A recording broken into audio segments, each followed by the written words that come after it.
नमस्कार। बिहार तक में आपका स्वागत है और मैं हूं सुजीत। आखिरकार आरजेडी ने पूर्व कृषि मंत्री और अपने विधायक सुधाकर सिंह पर शो कॉज नोटिस जारी कर दिया है और 15 दिनों का समय भी दिया है कि आप स्पष्टीकरण दें।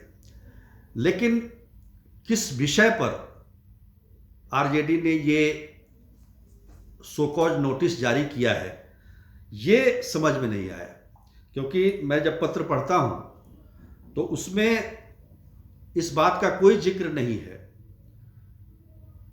कि सुधाकर सिंह ने मुख्यमंत्री नीतीश कुमार के खिलाफ अनाप शनाप शब्दों का इस्तेमाल किया।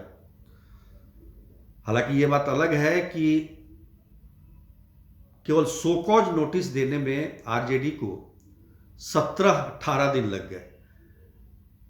मुझे याद है कि सुधाकर सिंह का बयान 31 दिसंबर को आया था, जब उन्होंने मुख्यमंत्री नीतीश कुमार को अपशब्द कहे थे, जिसको कहा नहीं जा सकता है। और उसके बाद से जनता दल यू की तरफ से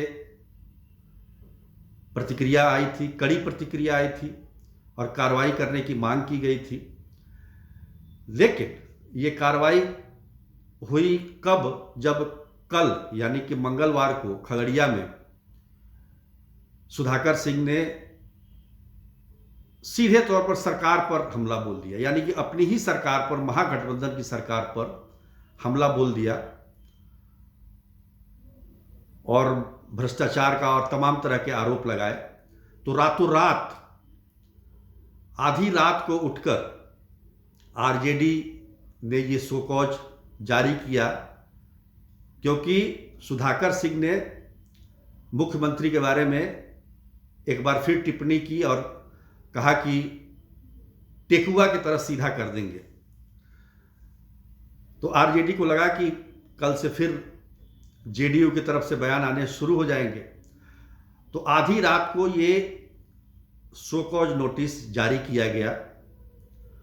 और सबसे मजे की बात यह है कि आरजेडी ने इस शो कॉज नोटिस को अपने ट्विटर हैंडल या फिर अपने जो ग्रुप हैं, व्हाट्सएप ग्रुप, उसमें कहीं जिक्र कहीं नहीं डाला। इसको सीधा एएनआई के ट्विटर हैंडल पर इसको डाल दिया गया कि, और उससे भी बड़ी बात कि इतना सब होने के बावजूद सुधाकर सिंह को 15 दिनों का समय भी दिया है जवाब देने के लिए।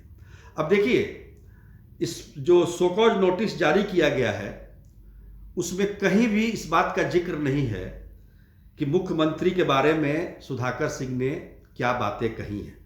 मैं आपको पत्र सुना सकता हूं। ये राष्ट्रीय जनता दल के लेटर हेड पे है और लिखा हुआ है कि प्रिय सुधाकर जी, राष्ट्रीय अध्यक्ष के निर्देशानुसार आपको यह कारण बताओ नोटिस जारी किया जा रहा है। उनके संज्ञान में आया है कि एक बार पुनः आपने गठबंधन धर्म की मर्यादा का उल्लंघन किया।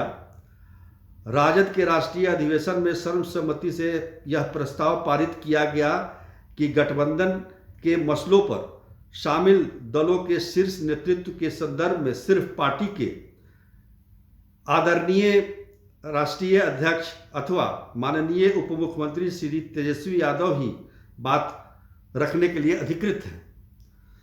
आपने लगातार इस प्रस्ताव का उल्लंघन किया है।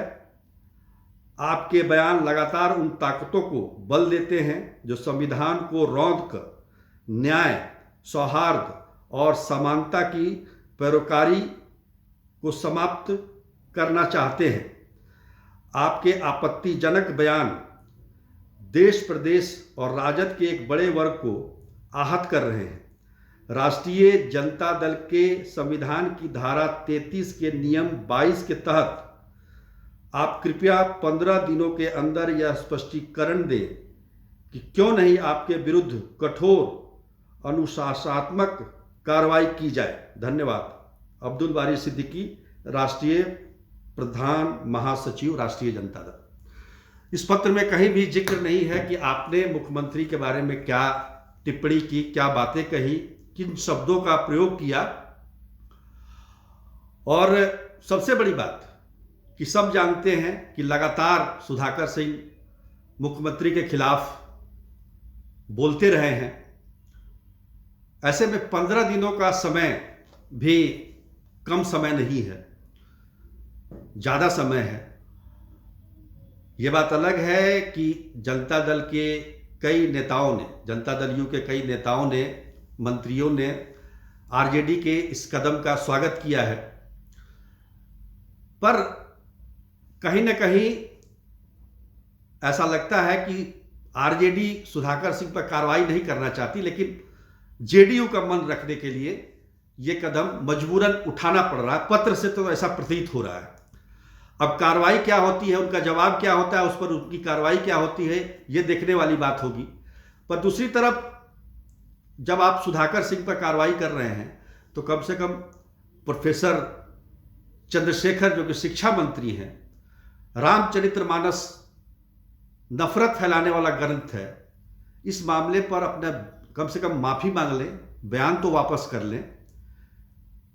जेडीयू कर रही है, हम नहीं कर रहे हैं, जेडीयू की तरफ से ये डिमांड है। इस बात को भी आरजेडी को मान लेना चाहिए।